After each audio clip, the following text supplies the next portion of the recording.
So much for Mandalorian. Yeah, really. We will get there. Listen, we got all day. All right, so Alex Klein says, Empire Strikes Back is the worst of the George Lucas produced films. Disney have the overall worst films, except for Rogue One, of course, right? Of course. It's just a filler episode that's been retroactively elevated by the twist at the end. Okay. No. It has, yeah, I mean, it's okay. So it's been a while since I watched Empire Strikes Back. It's been a few weeks, but from what I remember, this is just off the top of my head. One of the more important things that happens, aside from the fact that we get the whole Luke is the son of Darth Vader and all that nonsense, is the fact that Han Solo and Leia are slowly starting to have a relationship budding, and the fact that Han Solo is literally ripped away, and that's the whole reason that Leia has a motivation to go and get him in Return of the Jedi. Yeah. Correct me if I'm wrong. That's just filler, and it's boring. Of course. Okay. And it doesn't set up or explain how Luke is so powerful in the Return of the Jedi. It's just filler. Well, there's this guy called Yoda who trains him. I mean, correct me if I'm wrong. I mean, that may or may not have been in the film, but I think he goes and visits this guy called Yoda, and he trains him in the Force, and that's how he gets better in the Force. But I mean, that could be wrong. It is a complete story where they are on Hoth, then the Empire comes. Therefore, they have to run, and because they ran, they end up in the asteroid field. Yes. Correct me if I'm wrong. Yeah, and it's a lot of that where this happens, therefore this happens, and then because that happened, this now happens. Like, it is a fluid story that is well written. Also, do you remember how Luke sucks ass at using the Force in the entire basically the entire movie? Yeah. Mm-hmm. Yes. And then he sucks ass during the end fight too. He gets his ass kicked and his hand chopped off, and then he falls down. Then he pretty much tries to commit suicide because he doesn't want to. He would rather die than join the opposing forces. Mm-hmm. Just filler. Yeah, doesn't matter. All right, let's get on to his next argument here. Let's see what. I don't conform to the herd mentality. I actually remembered things before. Let me stop you right there. It's like, that is such a stupid contrarian attitude to take. That is literally the everybody likes this, so therefore it must be bad attitude. I'm a nonconformist. No, guys. He actually remembers things before 1997. Empire Strikes Back was before 1997. In case you didn't realize. Yeah, exactly. He says it's C- material at best. It was barely saved in the edit. And even then, wait a minute, it's a C- material, but even then, I give it a 7.2 out of 10. Yeah, your grading system is shit. I don't know what you're... Doesn't make any sense. Listen, it's C-, but it's above average. You can tell, if you pay attention, what parts they adapted from Splinter of the Mind's Eye. I read books, so therefore I am an intellectual. See that they copied this? Yeah, I've read that book too. I actually have a copy over on my shelf over there, and there's nothing plot-wise that's been adapted that I can recall off the top of my head. If what anything, is the story about? All right, so the story is basically it's Luke and Leia, because they didn't. This was written right after the 1977 Star Wars, right?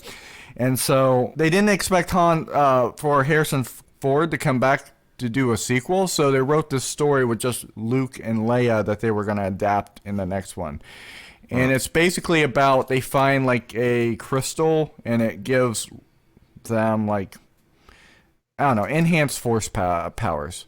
But then Vader's after it too, and they're on this planet, and they, Vader's been after them for a while.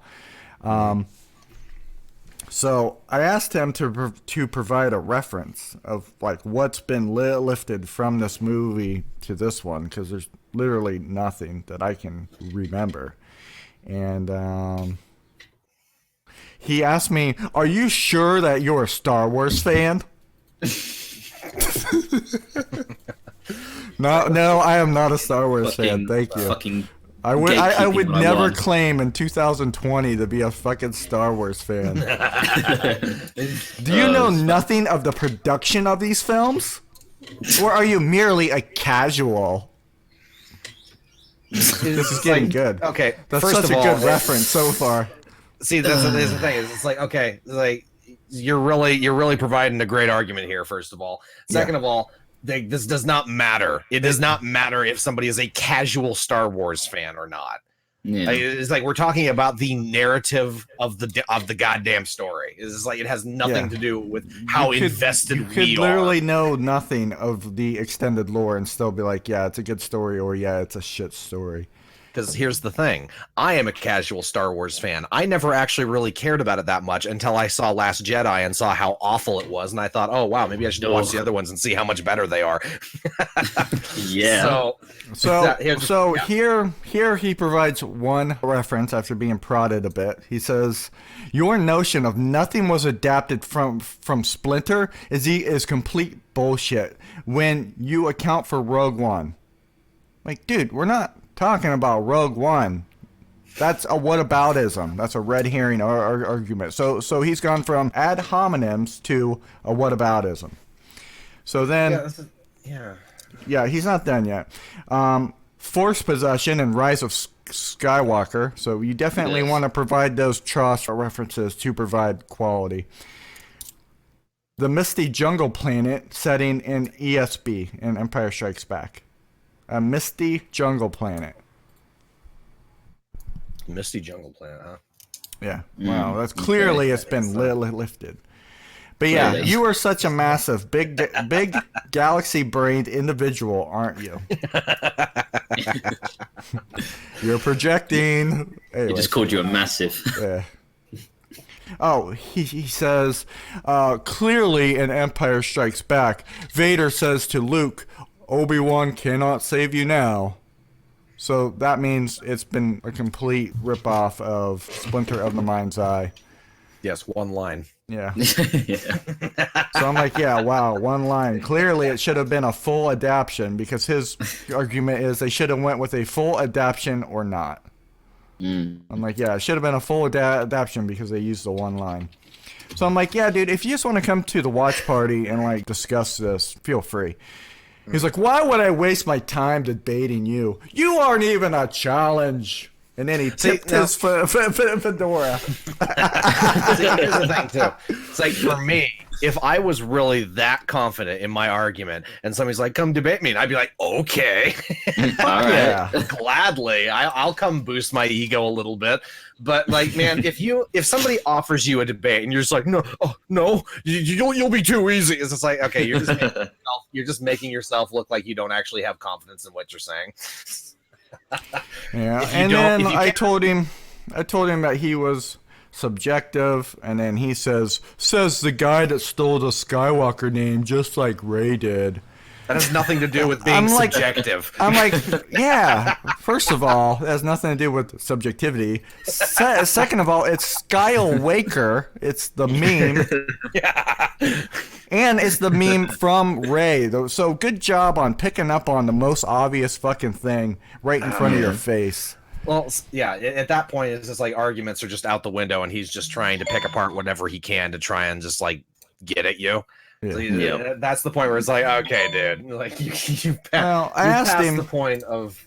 Yeah, and it's getting towards the end where I'm just like, are any of your arguments cohesive or objective? Can you provide any evidence? And he says, yes, if you actually pay attention on the films on screen and are curious to know what happened behind the scenes, whether through commentaries, interviews, research, or what influenced George Lucas, etc., I'm sorry those activities are apparently too taxing for you to engage in. We're done here. Goodbye! And then he's tipped his fedora. Like, that is the quote. That's a classic move. Like, okay. I'm done with you. Good day, sir. I can't provide anything, and you're too stupid. Goodbye. So yeah, I'll clip this and show it I to would maybe. debate you, but if I did, I would just destroy you. So there's no point. And like to be fair, he had an opportunity. For you. Well, to be fair, he had the opportunity to come on and discuss this, so he can't get mad if we rebuttal his arguments in video form, you know? Yeah. Anyways, we're watching The Mandalorian. Here we go. Oh yeah, Mandalorian. Such a large bounty for such a small package. My armor has lost its integrity. I may Small need to put it package. Get it?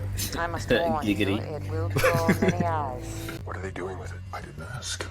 It's against the guild code.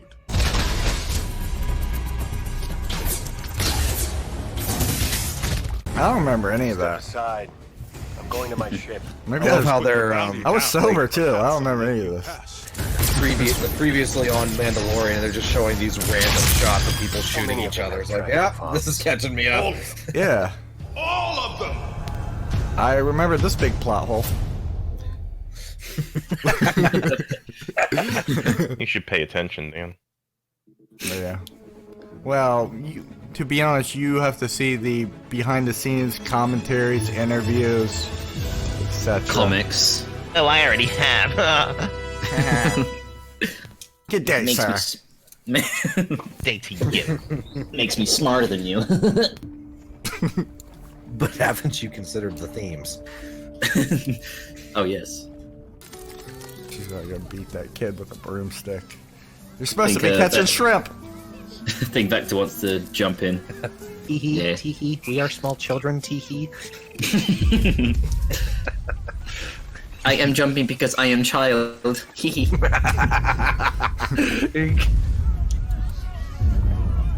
Big scary noises.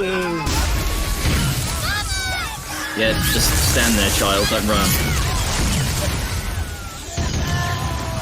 Clearly they're evil, as they'll kill women and children for no reason. They're the bad men. Oh, they're orcs. Fucking Urukai? What the fuck? That was the white-handed Saruman on that first one. That's actually smart to get up under that basket. Yeah, I think can this is appreciate that. This is actually probably the best part of the episode right here, seeing these two hiding under the basket. Like I actually really like this scene. Look, white-handed Saruman.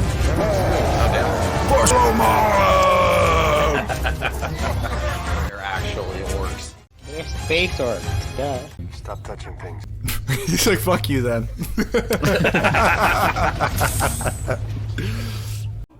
Now, don't touch anything. I'll find us some lodging, and I'll come back for you.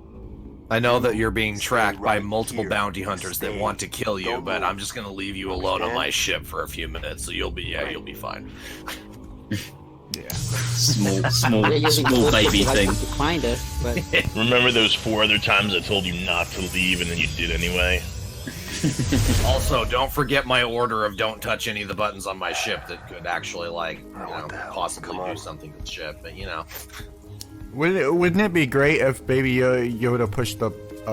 he didn't even lock the door! Shut the Last door! time I left my ship and lost on the planet. No, I was thinking, wouldn't it be great if Baby Yoda pushed the button and immediately sent him into hyperdrive into something? And it just fucking exploded. Wouldn't it be great if Jawas took apart his ship again and he had to get the ship back from the Jawa? It's a do it every episode.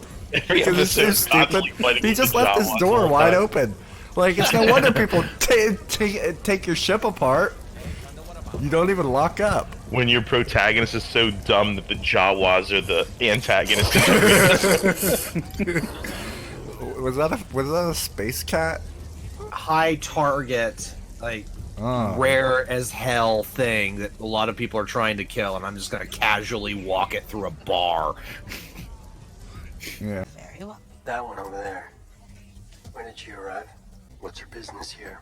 Business? Oh, well, there's not much business in Swarm. Way to make yourself look conspicuous as all hell there, Mando. Doesn't strike me as a log runner. Yeah, like he doesn't even know the relationship between her and that girl. Like she could walk right over to him like, hey, that guy's asking a lot of questions about you. Just for good Exactly. measure. I will be right back with that. It's like, and also, you might not need to worry about this all too much if you didn't bring fucking Baby Yoda with you to this goddamn bar. He just leaves it at the table. Well, you told What the the bartender fuck? to watch it. Somebody's already got it. Surely somebody's already been like, fucking grabbed it and ran out like a football. Even if they don't know what it is, it's just like, I'm gonna take this. Oh, predator vision. He never uses it as much as he should. Yeah, you think that'd come in handy. Well, we'll see if this could come in handy later. Now you see, when he walks into Oh that my god, big cave... maybe she dug underground, idiot! Just keep looking at the ground. Did she dig?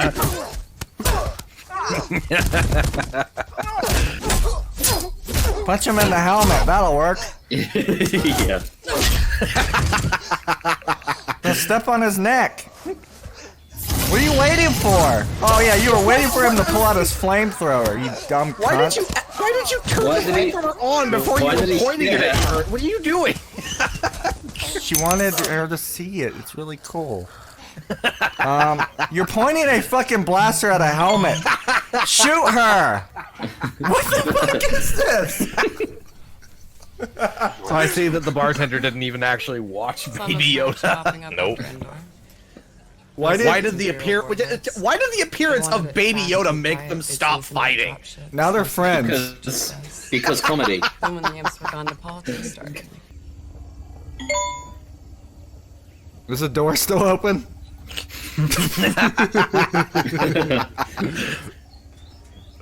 He doesn't even have any security measures. Like, what if you got ambushed right here? Excuse me, sir? There's something I can help you with. Yeah. Raiders. We have money. I know it's not enough. Good luck. No, this is everything we have. We'll give you more after the next harvest. The ride back, no protection, to the middle of nowhere. Where do you live? On a farm. Oh man, they just said the exact thing they needed to say. I can't imagine there's anything living in these trees that an ex-shock trooper couldn't handle. But there's orcs. I really don't like that the Mandalorian's part of a cult and he just collects money for it. I get such bad vibes, like thinking about other cults that do similar things. Why'd you just try to kill a child? See, that's How the did thing. he even know it was there? Hold on a second. The other guys just walked right up on Yeah, him. the other guys just walked up to him. And he was like, "What do you guys want?" And this random kid just shows up, and all of a sudden he's just like, "Oh my god, I know kill you're it." there, little fuck. I fucking hate children unless they're green.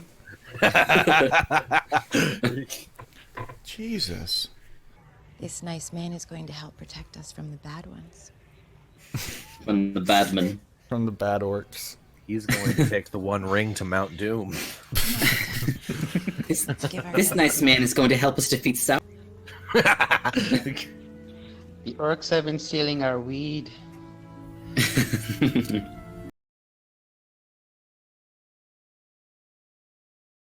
He just freaks out again. Yeah, that'd be great. If he just does that anytime anybody approaches him.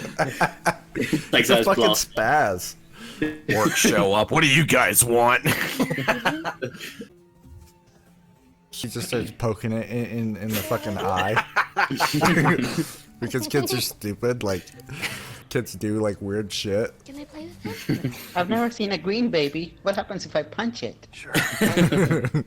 How well can you swim? Whee! Yeah, kids try? do mean shit because they don't know it any better all the time. I brought you some food. I noticed you didn't eat out there.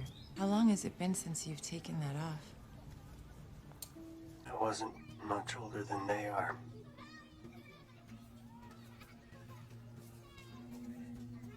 You haven't shown your face to anyone since you were a kid? No. This is the way. I don't really like their relationship, This but is it's the still way. better than fucking Raylo. Let us know if there's anything. Oh yeah, anything is better than that. Thank you. Now it's about to get really stupid because this is happening. It just takes it all. Better take it What off the in front of fuck this is group of children. What are you doing? Someone can just look at the window. They won't be able to see me. I'm fine. They can't see me. They're miles away. I don't get it. Like, I guarantee none of those people are going to mildly tilt their head upwards. Yeah, not even in the slightest. She just immediately looks up and goes, "Oh, you took it off. Okay." PTSD. Imperial Walker. T-Rex. cave control. Just like the Jurassic Park theme play. Da, da, da, da.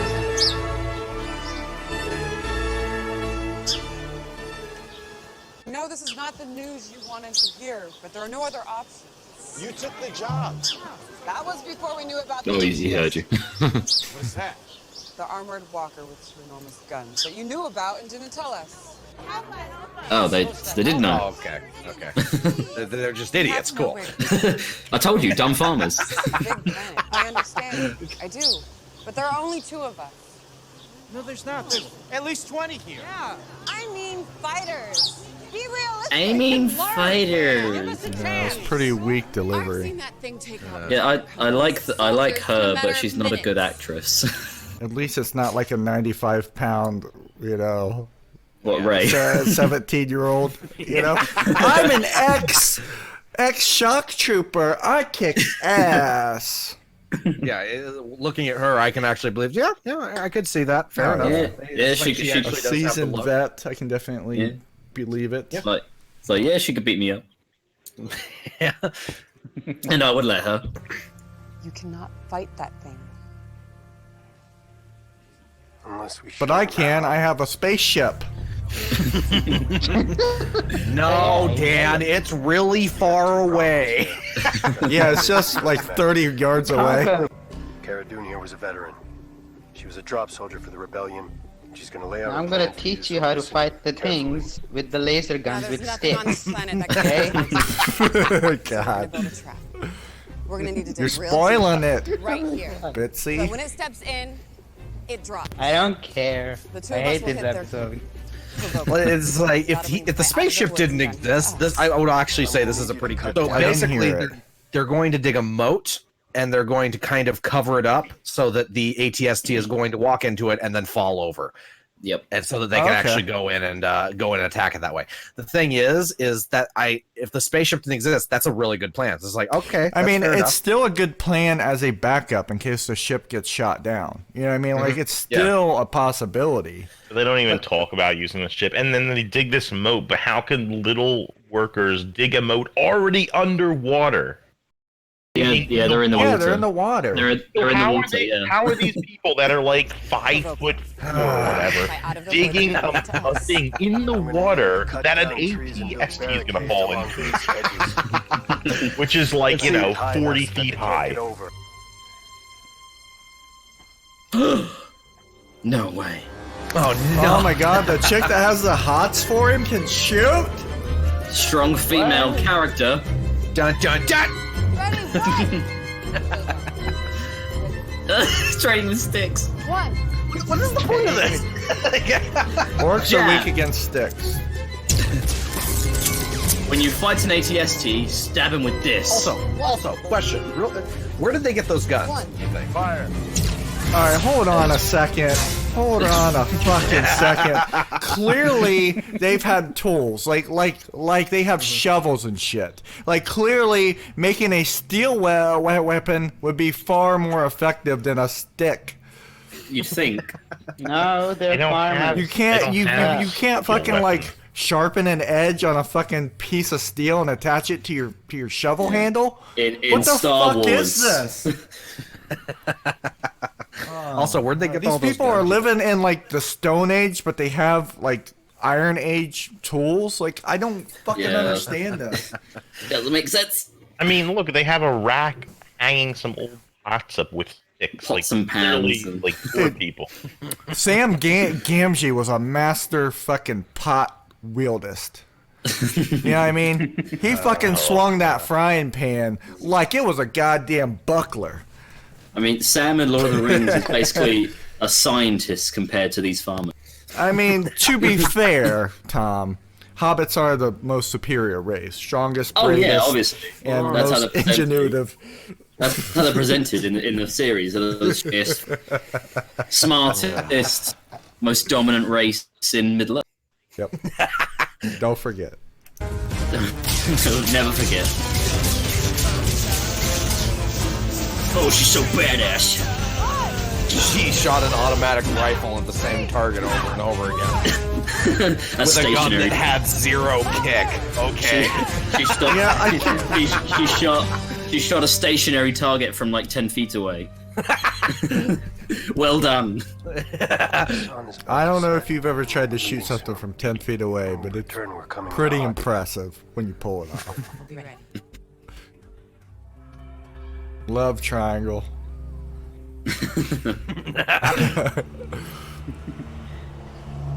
Will they, won't they? Such like drama. Is this when the trolls discuss if they're gonna squash them in the jelly? They're discussing if meat's back on the menu.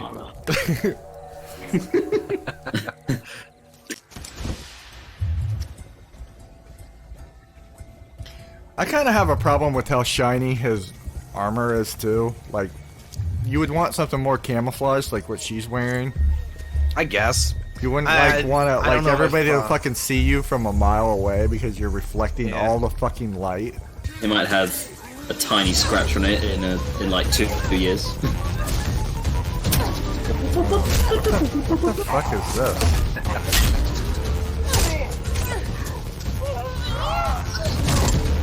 By God, she suplexed them. Oof.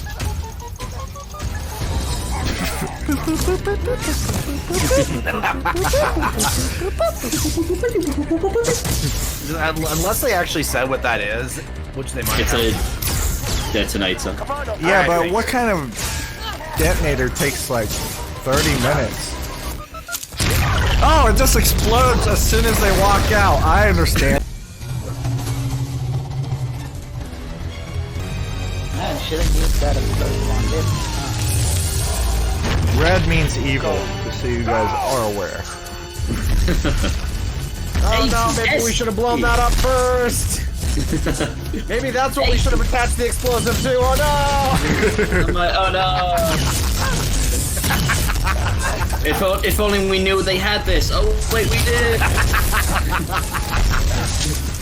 It's their secret weapon, Tom. They could have never known. Oh yes, even though they did. Even though everybody said, yeah, we're pretty aware of it. We're gonna fight an ATST, but then don't go after the ATST. Well, they need to blow up a tent, Tom, obviously.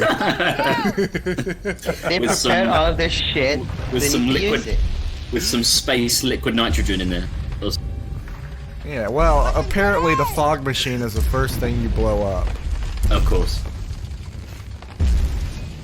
It's ATST, so slow, just keep running.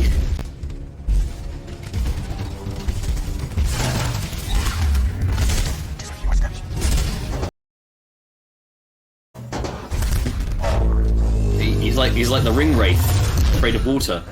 Oh, it decided not to step into the water. We never anticipated that it would see the moat. Wait, it has eyes? So why the fuck? Hold on a second. So why would orcs even have an Imperial ATST?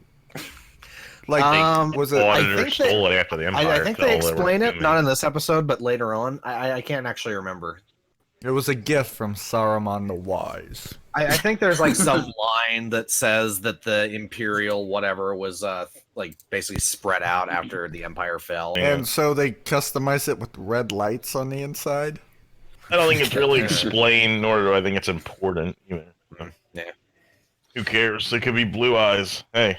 No. Blue eyes. You can put blonde hair on it too. The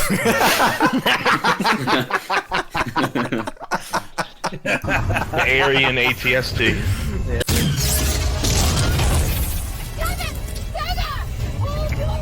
All right, this thing has guns on it. Hold your sticks up. We didn't expect this thing. We didn't expect this thing to have lasers on it. Pew pew. Gotta get that thing to step A forward. long barrel rifle. Yeah. That is a weapon that needs to be shot at close range, not far away. All right, now look, she's That standing. thing hit anyone. It's really that it misses every shot. Wait, that's what made it step forward? Okay. To shoot her, but she's standing there. If anything, it would back away to get a better shot at her. It wouldn't walk up closer. Yeah. The only way that this would just this would walk work would be if across. the ATST didn't know the moat was there. Because I mean, I assume these things can step down like on certain terrains. Otherwise, they'd be useless. Like, No, so the only- ATST means another terrain, not all terrain. Ah, okay. Not this terrain, another terrain. Go send in the stick people.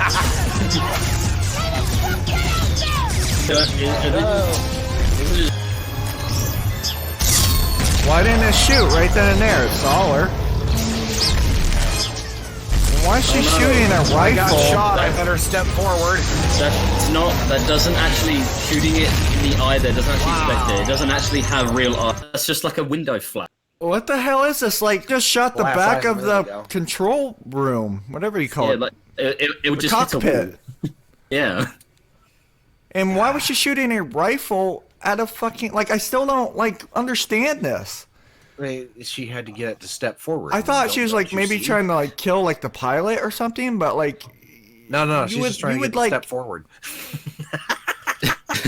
Don't you know that shooting things makes them walk closer to you? Like, the thing knew it was there. Have you ever been in the army? Don't you get it? Tell you to run towards the bullet. See, Dan, your best option, like if you're being attacked by a tank, your best option is to run up to the tank and shoot it repeatedly and try and get it to move towards the ditch that you're sitting in. With a long barrel rifle. Yeah. That is a weapon that needs to be shot at close range, not far away. And close range, like in sight of its cannon, not behind it or on top or anything. Combustible water. Oh no, slightly deep trenches, our only weakness. How did you know? They've got sticks, run! We must retreat to Mordor. Wait a minute. That's the acoustic guitar. And there was no casualties of any kind. How That's what I was about to say, yeah, no Yeah, casualties. just remember, Baby Yoda's super cute. Yeah, don't think about it. Just watch him eat this frog. He ate the frog. There's a suspicious amount of little girls right there.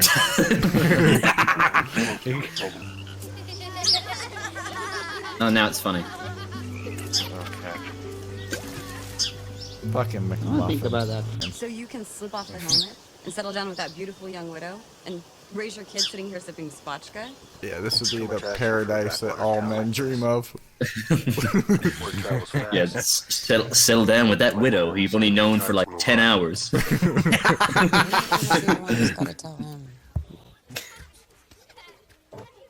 Look at that animal cruelty. Taunting him with shrimp. Yeah, is it classified as animal cruelty or child abuse? It's no life for a kid. I did my job. I'm gonna leave Baby Yoda here, even though I know that people are tracking him. Yeah, and then there's orcs that'll probably come back because not all of them are Thinking dead. about it. He just said he's going to leave. He just said he was going to leave Baby Yoda at the tribe. Yep. But we know that doesn't happen. Forget about the tracking fobs.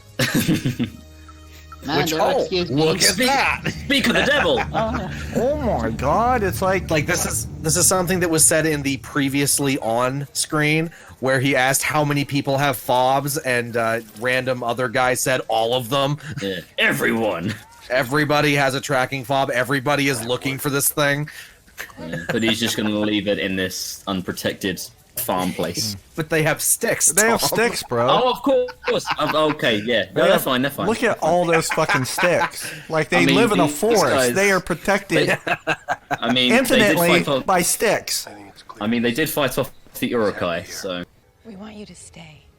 Oh, for God's sake. Disney really just operates off of the idea that you know somebody inside and out after knowing them for a day. Yeah. It's like you had one meaningful conversation. It's just like, we're life partners.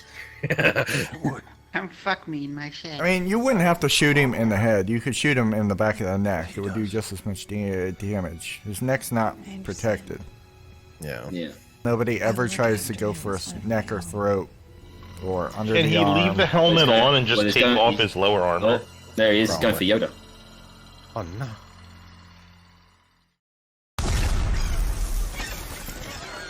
And then Baby Yoda died. Hey! Or did he? That was handy. Good thing she teleported. Yeah, good thing that she went to this specific spot. Yeah. Nah, she had a feeling, guys. She had a I feeling. guess. Must be the Force. And now's the point where Mando's like, "Oh yeah."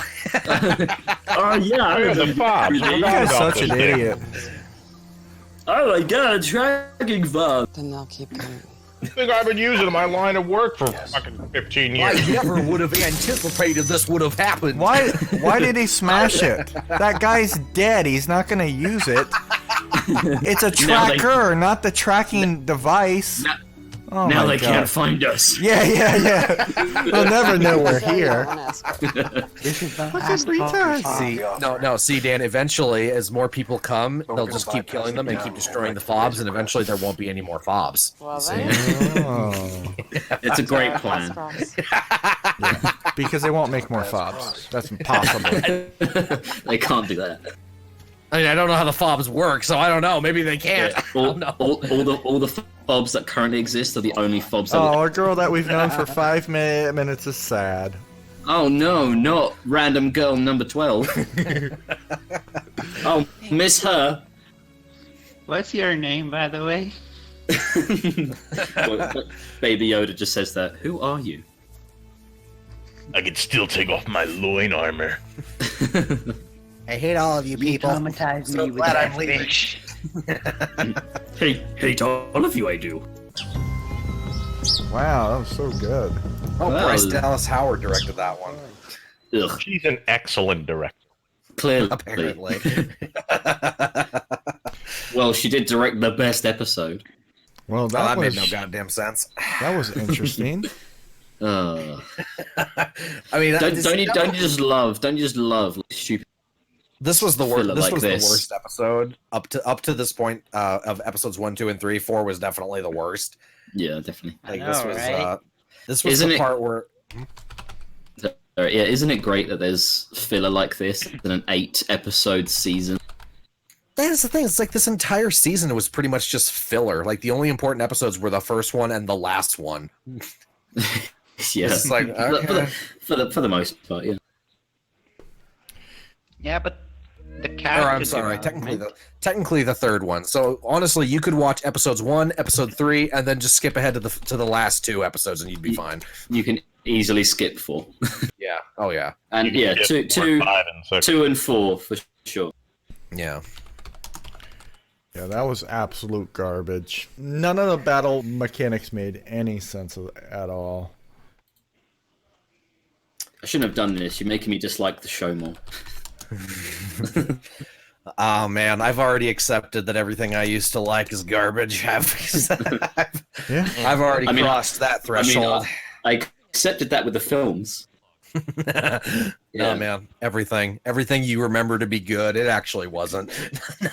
Lord of the Rings is still mean, good up until they make the The Hobbit. Well, but they have the HBO thing coming out too, and they'll retcon everything in it. I'm sure. Oh no, that's on Amazon, isn't it? Oh yeah, Yeah. whatever it is, I don't really care that much. I'm not gonna watch it. Yeah. Oh god, I remember. of the Mandalorian. I'm just too swear it scared. was- Honestly, I'm too scared Yeah. to watch it. Yeah, I'm worried about it. I can't remember if it was some article or some writer like claiming they wanted Gandalf to be gender swapped. Yep. I don't think it was a writer. I think it was just a random moron. Just some retard. Okay. Yeah, I don't actually remember. Could have been. Yeah, I remember that. I remember that going around, and then I was just like, "Fuck you." This? I was like, "Go fuck yourself." No. It's one of those things where it's like it would almost kind of be okay because Gandalf isn't a human. Like he's literally like he's not really a race. He's almost like a god in a certain sense. Sure. But at the same time, it's like you know why they would do it. Yeah, they're very silly. It's the same thing with the Doctor being turned to Jodie Whittaker. It's like I would have been more all right with it if they would have done it for a storyline reason, or if there would have been some kind of like, not agenda behind it. Yeah, they just kind of fuck everything up when you go from like 50 years of just guys, and then suddenly, oh, it's a woman. Mm-hmm. Yeah, just like you got to explain that. Unless you're literally just gonna go with the idea that he's been flipping the coin and getting heads every single time. He's just always he's just like, okay, man or woman. Oh, I guess it's man for the 30th year in a row. Yeah, right. What a coincidence. I posted a watch together link in general. If you guys want to click that. Oh, okay. Quick. I might go. What are we watching? The restroom. What are we watching? I'm sure it'll be entertaining. Oh god, hello Greedo. It's a surprise. Oh. I already see the thumbnail. I'm scared. Why are you tormenting us, Dan? Because it's fun. Fun for you. At one point, do we just write all these people off and never have to listen to them again? All right, I'll be right back, and then I'll come back and I'll hit play. Did you guys watch the last EFAP where they watched Hello Greedo's Rise of Skywalker? I started it. I haven't. Man, I'm so far behind on EFAP from right 2 weeks now. ago. Yes. I think it was last week or 2 weeks ago. Man, they went through. I think they went through like Rise of Skywalker like videos and takes, and Hello Greedo was one of them. I'm still trying to get through their first fucking Mandalorian video from like fucking forever ago. Oh, all right. I'm so far behind. Yeah, they did their they finished that one with their last. Yeah. They did EFAP last night. They caught up on super chats yet? Maybe. Yeah, they finished the Mandalorian on this EFAP. Nice. Well, last night. How was the one where they go over the Kevin Trevorrow's script? What was that one like? Oh, can't really remember that one. I don't remember like exactly. I mean, I like the ones where they're making fun of Star Wars usually. I was like, I'm looking at Mueller right now, and now I can't find it. Am I just making that up? I thought they had an EFAP where they went over the. No, yeah, they did. Colin Trevorrow strip. They did. They definitely did. They did it for like a little bit during the EFAP, but I don't think it was like the main huge thing, was it? Yeah, I think it was like a whole episode. Let's see. I'm looking right now and I'm not seeing it, so yeah. It was EFAP 73. It was 73? Hold on. 73, Yeah. 73, there 73. Yeah. Checking out 73. Checking out the conversation with I Hate Everything and Trevorrow's episode 9. Oh yeah, that was a good one. Oh, okay, I see it. Yep. All right, I'm gonna hit play, I guess, if you guys are in. Okay. Yep. I can't wait to see his hot takes. I want to watch this. I love him. Chapter 4 of The Mandalorian is now available. That's enough. Let's discuss. We open up on a village. We see these people who are kind of helpless because against Watch these Together is attacks garbage. from scavengers, pirates, orcs. Let's call them. It's playing for me. It was Everybody's playing? Yeah. Nope. I paused it. I'm at 1 second. Here, let me Restart. Let me try this. Where are you at now? 5. Yes. I'm at 5 too.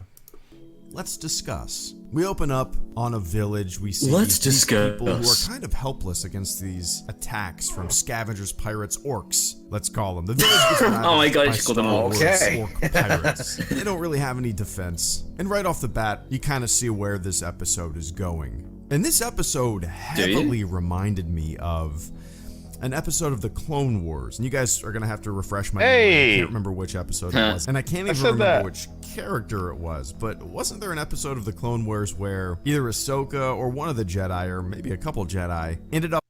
It's almost like the writer for Clone Wars directed this. Oh wait. Up on a planet, I haven't and they seen Clone taught Wars, so I the can't speak people on that this one, lived in this unfortunately. village how to defend themselves against pirates. Instantly reminded me of that episode. Anyway, once again, I love the connection between the Mandalorian and the kid.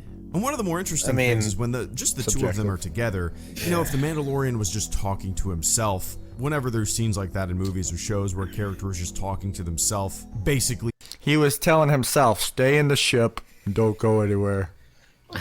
Well, and the thing is too is there wasn't really a relationship that was shown between Mandalorian and Baby Yoda here. Like there wasn't much of anything. Other Yeah, than I didn't catch anything that was like he just kept walking away from him and leaving him in places, and like I'm not even sure he knew where he was during the battle. Yeah, you know what I mean? Yeah, like he just freaking like totally. I mean, I assume he did, but neglected it was him kind of the just entire like, episode. Yeah. The only time he talked to him was during the opening shot. And that's it.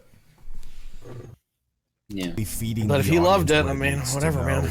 It always has felt goofy to me. Always feels weird. But having the kid around, we hear the Mandalorian speak, and it gives more context, and he's not talking to himself because he's talking to a kid. You can definitely tell, he does do his voiceover after he records it with his helmet on, because his hands don't line up with what he's saying. I don't think. Yeah, no, definitely says it sounds. after. It definitely sounds like definitely sounds like voiceover. We talk to our kids, we talk to babies, we talk to pets. It's just a great way to have the Mandalorian, have more dialogue. We get to know him a little better through his conversations with this kid. We don't know anything about him. And once again, fandom changes, viewpoint changes when you have a kid. I loved the beginning where you see Baby Yoda messing with things. Stop touching it. Stop. Just put that away. You're not allowed to get in that cabinet. Put it down. That is a daily conversation. And I got a good chuckle out of it. Mandalorian, a place to lay low. And he ends up on the planet where we saw the village get ransacked at the beginning of the episode. He goes to a cantina, he goes to a bar. There is a character there by the name of Cara Dune, and apparently she was... He put it on screen. When she's pointing the gun at his helmet, that's going to reflect the shot into her own face. She's a veteran of the rebellion. She has a Rebel Alliance tattoo on her face, and I give it 4. That's not going to be conspicuous later on. Does she have a tattoo on her face? I couldn't really see it. Yeah, I just remember the EFAP crew talking about it. I see the tattoo on her arm. It's like, well, I think it's under her eye. It's not like a giant one. It's like a teardrop, but it's a rebellion. Something that if somebody who didn't like the rebellion saw, they would probably try to kill her. Yeah. But that's not going to come up. That's not going to come up. Or we Don't see worry. that pop up on Instagram that somebody got it because of this show. Don't do that. Wait a minute. No. Wait, because in the what did you later say? episode. Go on. In the later episodes, she has to disguise her tattoo so that she can go undercover and people won't know she's the next shock trooper. And they only cover up the one on her arm. Oh. Yeah, that's pretty much what I was referring to. Oh, so not the one where it's literally the rebellion. Right on her face. Yeah. It's not the one on her arm that looks like Han Solo's pants. looks like a barcode on her face, and I give it 48 hours before we see that pop up on Instagram that somebody got it because of this show. Don't do that. Hey, what's he talking about? Oh, Like someone- that somebody's gonna get the tattoo. Yeah, in real life. No, do it. If you're stupid enough to let everybody know that you like this, I mean, if you're it's a clear indication of to people of what kind of person you are. So totally do it, please. Don't do that. If But you're a after Disnoid, tussle, you'll they do it. decide to have a drink, discuss what's going on. She's, I believe, a member of the Bounty Hunter Guild as well. So, you know, she basically says there's only room for Yeah, when did that? If she was, I don't think she would, because she would have a tracking fob, since everybody has a fob apparently. Because I mean, maybe she did say it. We were talking like over a lot of the dialogue, but I don't think she did. No. I don't even know what she was doing there, honestly. Hiding. Retirement. Yeah, it's a retirement and hiding, pretty much. The Mandalorian eventually ends up in the village that we saw at the beginning.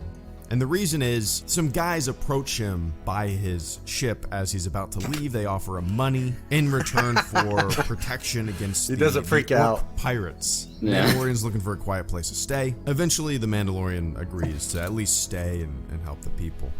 The episode was That's why he okay. just glazes over all these things. All these things are like so incredibly stupid, and he's like, "Oh, this happens." It's like, This guy shows up and he tells them things, and then they go here. Yeah, he's just like, he says no over and over and gives pretty good reasons why he won't do it, and then they say okay, and then he says, on second thought, maybe you have a good idea. This is literally as they're walking away. It's like, damn, it's too bad because we live out in the middle of nowhere. If somebody was trying to find a place where they could stay out in the middle of nowhere, this would be a really good place. If only we had somebody who could help us. It's like, so dumb. I like the characters. I like seeing a softer side of the Mandalorian when he's around, you know, people who are in complete need of help. Was he soft?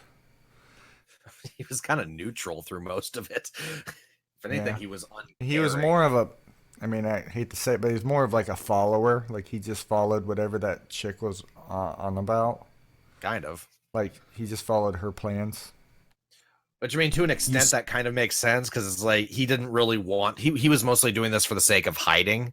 So I can see this like, oh, you deal with this. I can kind of see that, but yeah. Yeah, and what are they gonna do when those pirates come back? Are they gonna fight with sticks again, or? Yeah, really. No, they're just gone forever. They won't bother. They them killed anymore. every single one, because when you attack somebody, Yeah, all those ones that ran away, just they're blitzkrieg with your entire force. That way, there's They hit no them. way that you can have a secondary assault. Those sticks had like extra bleed damage on them. So all those are- plus 9. Those plus 9 bleed damage. See him wanting to do the right thing and leaving this kid behind on this peaceful planet. He literally didn't care. Yeah, well, no, I don't want to say that. I don't want to say was- that. It was the right thing to do to leave this kid unguarded on a defenseless planet in a village that has no way to defend itself but sticks. Yeah. But it's like the whole idea is like, oh, he wanted to help these people. It's like, well, yeah, but I mean, like, if he wasn't in the situation where he was trying to hide and keep this baby Yoda safe, he wouldn't give any less of a crap. Like he is, yeah. Where these people obviously would take care of him and give him a great life. You know, through the show's progression. A short life, but it would be great. Through the first 3 episodes into this one, we've gotten to know the Mandalorian a little bit better, and what was a tough exterior turns out to have a heart in the end. And when he arrives, he ends up teaming up with Cara Dune, and they're gonna, I guess, go help this village. But when he arrives in the village, it's kind of a window into a life that could be, right? If it wasn't for Baby Yoda, he might settle down and he might lay low in this village. No, he wouldn't, because Baby Yoda was the whole reason he went there in the first place.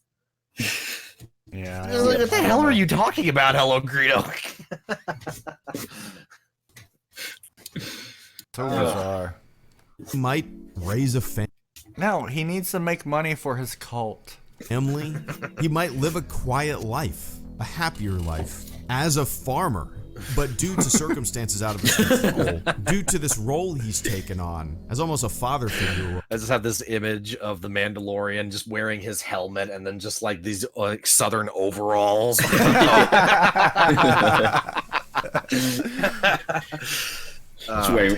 Wearing His rags. priorities are not to look out for himself. This entire village is kind of a window into what could be for the Mandalorian. So as I said earlier in the video, the Mandalorian decides to help train these villagers on how to take down the ATST once they find out they, you know, the raiders have an ATST. And as I, it's a brilliant plan. with no flaws. No, well, it was more important to blow up the tent first. Yeah, obviously. I mean, that's obviously your number one target when you're trying to sabotage the fucking enemy that's going to be pretty scary. chopping down your throat in 30 minutes. But don't you see, Dan? The tent was a metaphor for it was a metaphor for the patriarchy. It was a warning, see, because they blew up the tent. And they were like, "Yeah, see that? That's what we'll do to that AT-AT. You guys back off." Yeah, it's a pretty scary tent. I'm not gonna lie. I mean, to be fair, they fucking demolished the shit out of that tent. It didn't stand a fucking chance after they were done. said this reminds me of a Clone Wars episode, like big time. Wasn't there a Clone Wars episode where one of the Jedi, I can't remember who, helped train a peaceful, sleepy village how to fight against pirates?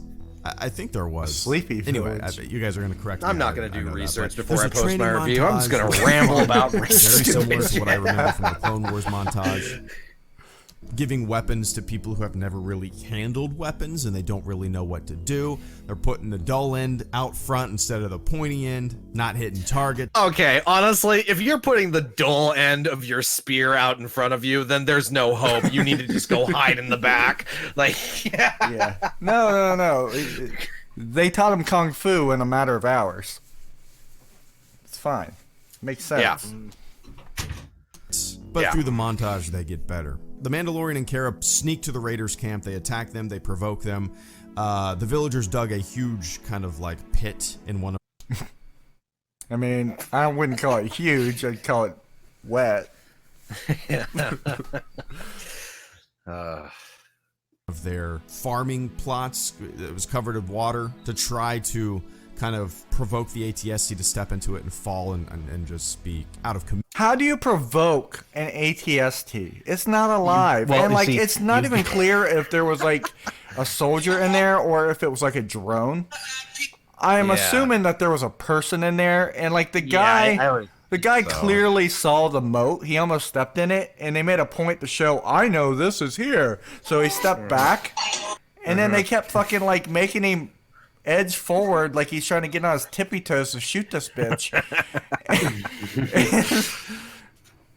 and it's like he could have just took a step back or a step to the side, turned, blasted her. I don't know why she needed to be so fucking close with a long range fucking rifle to begin with.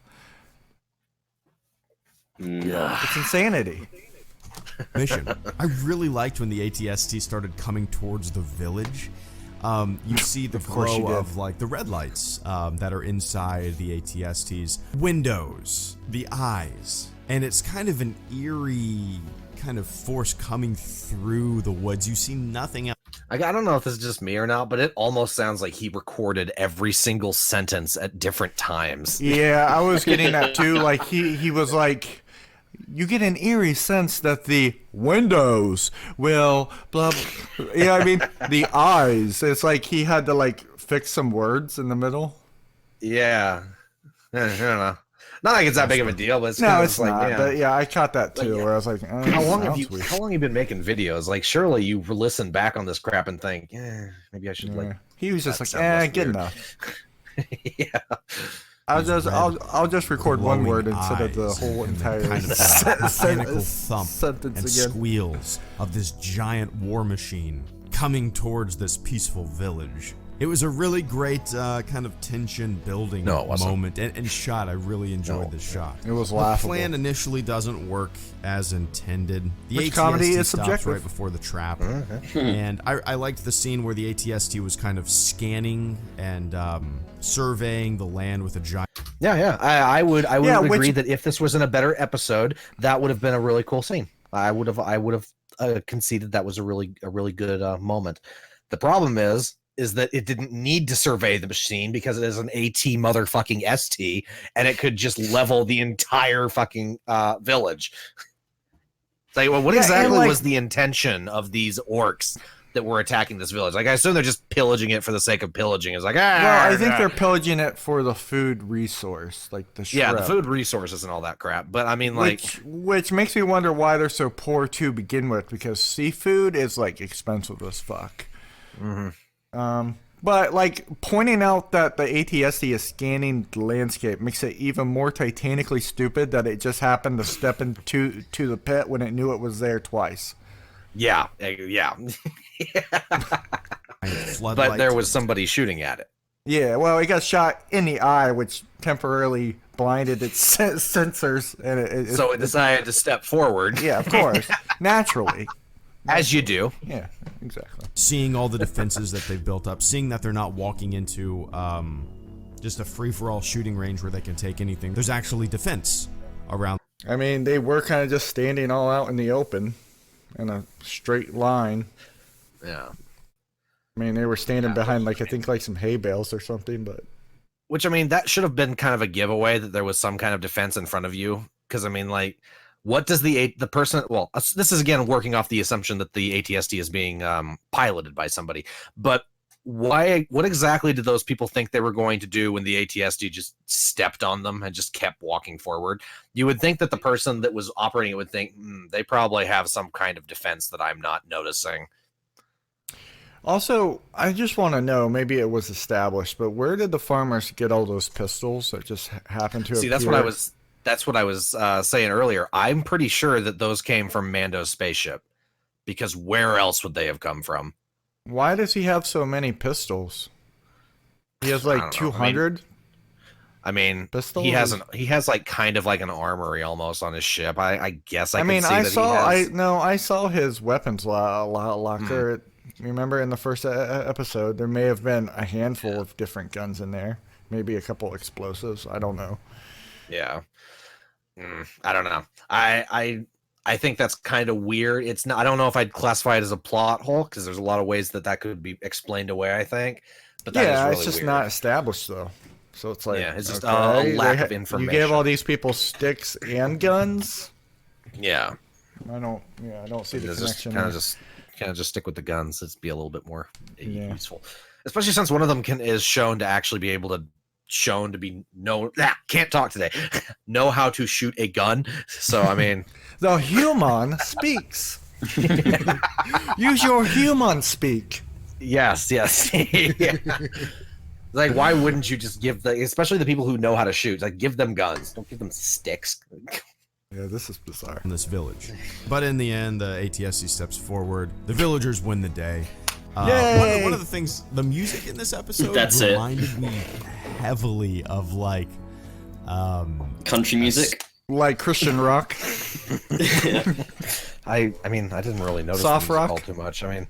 There's the Mandalorian's theme, which is cool, I guess. Well, there was the acoustic. The acoustic guitar was in this episode. Acoustic guitar, but I mean, like that's like it's generic tribal villager music. I mean, it's Yeah, it's all subjective, anyways. You can't really say music is good or bad. I mean, I guess you could if you were if you were trying to establish a mood, like if you're trying to make something like really intense, like you don't play like the Beatles, you know, like it's a fucking fight scene. You don't play like the Beatles, like Yellow Submarine, like that would be a bad, you know. But yeah, see, that's an interesting conversation. What makes a song objectively good?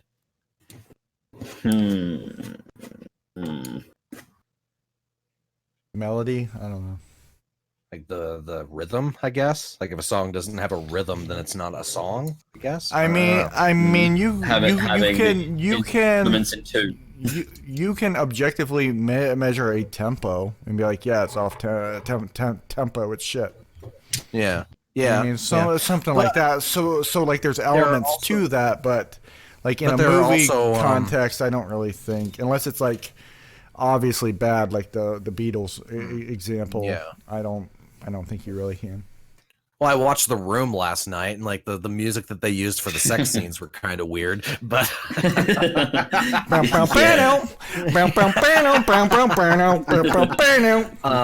but there's an artist I listen to who one of his songs, and now provided it's a song that I subjectively don't like very much, but he purposefully actually took the song off tempo to make it like actually hard to listen to give it, because it was supposed to portray a frustrated emotion, essentially, which I mean it accomplished. A sexually frustrated incel. Sort of, yeah, sort of. Well, not really that,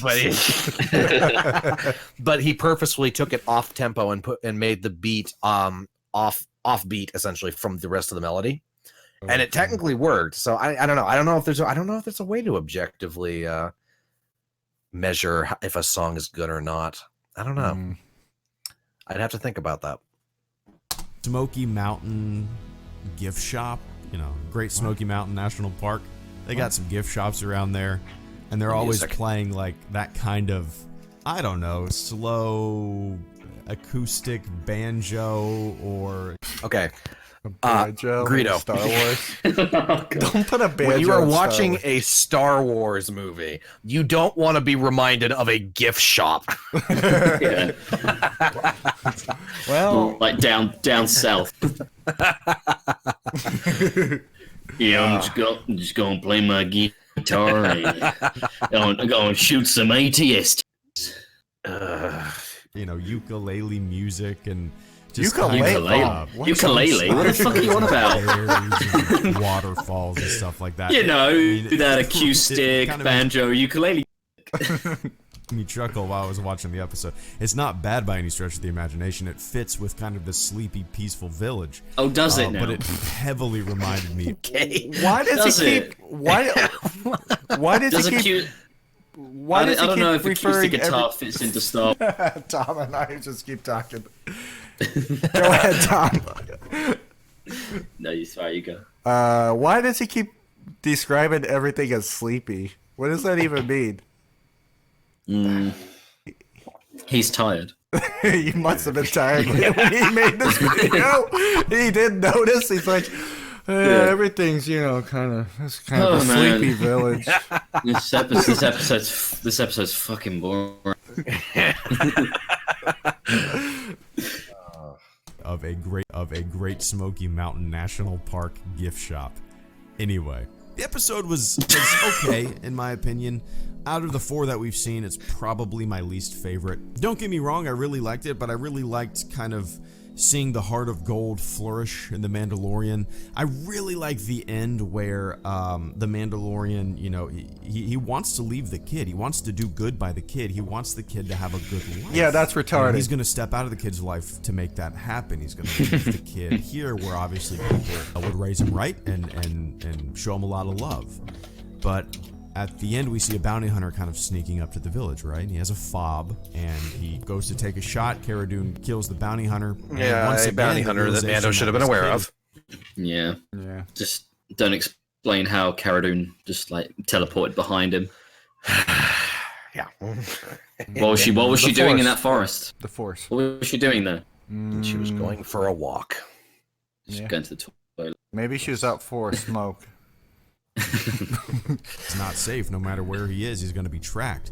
I mean, the bounty hunter shows up with a tracking fob, and the Mandalorian kind of realizes that they have to move out. They can't stay in one place for too long. The kid. How can you like? I mean, he just realized it. Oh my god! It's like, how do you defend that? It's like, the Mandalorian remembered that Baby Yoda was being tracked by a bunch of people that want to kill him. It's like, by these how things can you called just tracking glaze fobs? over that? I don't understand. Also, do you guys think that's his sweater, or did he borrow that from his grandma? Just curious. I'm asking for a friend. Bought for very long. It's a constant game of cat and mouse where the cat has a GPS tracker. And the mouse is retarded. Really liked about all of these episodes. I'm sure characters and stuff like that are going to come back. But there's a constant pace. It's like imagine watching. Yeah, damn it, Imagine watching Tom and Jerry, and Jerry is just completely an idiot, and Tom just keeps losing because of just completely bad luck. In the show, to get to new places, meet new characters and stuff like that. I don't know if we'll see this village again. I don't know if we'll see those characters in the village. We won't. Again. I don't know if we'll see God, I hope not. again. Just as we don't know if we're going to see Grief again, or the other Mandalorians that we met, or the blacksmith Mandalorian, or Werner Herzog's character, or IG-11. There's a lot of characters that are in an episode or two get left behind. I'm sure we'll see them again, but I like. Never mind. I'm not even to move from place. So he just said, he just said, I don't think we'll see those characters again, and then. But I'm sure we'll see them again. But I'm sure we'll see. I don't think we'll ever see those characters again, but I think we'll see them again. It was so frustrating for me to even think about it. I just gave up immediately. I'm like, dude, I can't. He's just not even saying anything in this. He's just basically being like, this is like, yeah, it was okay. I wonder if we'll see this character again. Who knows? Maybe we will. He can't commit to a thought, can he? Nope. He can't commit to an opinion. The music reminded me of gift shops. I liked it, but it's not my favorite. I like gift shops. I also like the ukulele. Not my favorite episode, but I liked it. Basically, this video this isn't my favorite part. That's it. That's all this video is. Yeah. This isn't my favorite, but this part is my favorite. Leaving this video, how many people do you suppose were like, yeah, I feel way more informed now. I should definitely watch this. He has a heart of gold. This time he took that off and he said yesterday. So we know that, he takes it off to do things. But he says he hasn't taken it off in front of people until he was about the age of the kids that were playing outside, maybe 10 years old or so.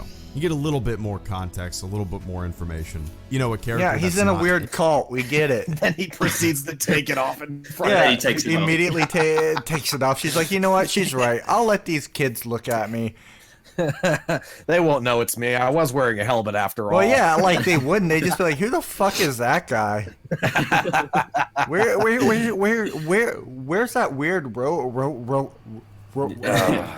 Mom, why is there a strange man looking at us through a window?" Yeah, like they walk back in, and he has his helmet back on. I was like, "Oh my god, there was somebody in here." Mandalorian's like, what do you look like? Oh shit! I'm actually surprised people don't question it or like assume, like these guys, especially the kids. Like I'm surprised they didn't think he was like a robot. Where they're like, "Yay, a droid," and they start asking him to like do shit because droids are slaves. That would have been far more entertaining. Yeah. In the know is feeding the Mandalorian questions that we want to know, right? So yeah, overall the episode was okay. Some of the villager acting felt kind of like overly goofy. Does that make sense? Yeah, like when you see a character, just make a definitive like statement. Acting overly goofy or overly no, Dan. He's he is treading on eggshells like so softly. He's so afraid to like upset anybody in his audience. He's just like dancing around. It kind of just felt. Trying to say. Kind of just felt, Does that make sense? Episodes, but that doesn't mean it was bad. Just even like the slightest criticism would just be like he's afraid of people in the comments going, "Oh, why don't you like it?" Oh yeah, dude, he's terrified of his comments. Yeah. It's clear because he like kept saying, "You guys are gonna correct me anyways." Yeah, just don't be a coward. Overly dumb. Just say definitive shit. I don't know. I don't really know how to describe it. Anyway, he just gave up. He's like, I'm too scared. I like it. It might be my least favorite episode. It is. I'm telling you, you can't commit to a for the Mandalorian to No. continue to be on the run. Can't sit around too long. Go, go, go. Got to look after this kid. Wants to do the right thing. Doesn't want him to live a life of bounty hunting and jetting across the galaxy, but at this point, he doesn't really have much of a choice. And I'm excited to see where the next episode takes our crew. Hello, Greedo. Out. Consume product. It's like when I was watching this, when I was watching the episode for the first time, the main thing I was thinking of when I was thinking about watching the next one was, man, I hope the next one something actually happens that's important. I hope the next one's good. Yeah. Yeah, he says that like on the run it's go go go, but yet they spend like over a day at this farm. Because I mean, even when I was watching episode 4, I was still kind of on the impression I was like, I kind of want to see what's going to happen. But at the same time, it's like, this every single episode is just filler at this point. I want something to happen. Yeah. Well, that's kind of how the Clone Wars were, right? So yeah, I'm not surprised that it went in nonsense. this direction. Yeah. All right, one more. Now, I do want to start out this video by... Now this is Thor Skywalker. He generally has pretty good takes. I don't know what this one is, but I was genuinely curious to watch this after I watched the episode. So Skywalker is like a Star Wars sympathizer for the most part. When I've seen he's pretty critical of it, even though he basically has his entire brand. Like I like it. Like he'll say things like he's critical of, and then he'll be like, and then just talk about it like in positively a lot. I don't know. Yeah, he's like mixed. He plays the fence. Yeah. He plays the fence too hard because it's like he knows it's his brand and he doesn't know how to bash it but keep his brand like safe at the same time. Yeah. So I watch his videos and he's like says something negative and then like kind of contradicts himself with the overall take, and I don't know. Yeah, well, let's see here. Now, I do want to start out this video by warning you that there will be spoilers for the 4th episode of The Mandalorian. Oh, no. So if you haven't seen it yet, I would and hate for you don't this want great anything ruined, story it's a to really be good time to spoiled click now. away. That said, though I didn't think this was a bad episode by any stretch, I will say that, for me, it was probably the weakest one so far. And really, it was the first time I was left with a few so disappointed issues. in you, Thor. But before getting into that, let me say that one of the... I mean, I don't necessarily disagree with him. I mean, yeah, this is like, I think that's this of the 4 episodes, this is definitely the weakest. Yeah, no, that's a fair take. But he's like, I don't think it was bad, but it's definitely the weakest. Like, that's the thing. It's like it was bad. Yeah, well, let's see. Maybe we'll get some strengths of this episode, not to mention the whole series, are the interactions between the Mandalorian and Baby Yoda, especially towards the beginning of this episode while they were still on the ship. What interactions? The only way I can describe it is to say it was a subtle, adorable humor that really worked and really shows us the unique dynamic between these two very, very different characters. It showed us how much the Mandalorian is really beginning to not only tolerate Baby Yoda, but to truly care about him. And I mean, no, I think he would have truly cared about him by the time that he was deciding to go rescue him, honestly. Yeah, I don't think, I can't tell that anything has changed from that point to this point. I think it's... Whose cat's meowing?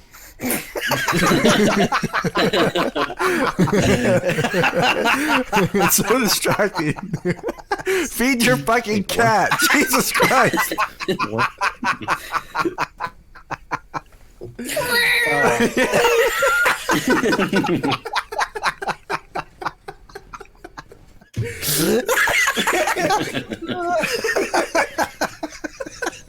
What is going on here?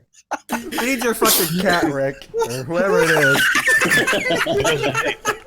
What in the hell? He's just sitting there watching Star Wars, just in the back, like meow, meow. It sounded like it was having its intestines pulled out.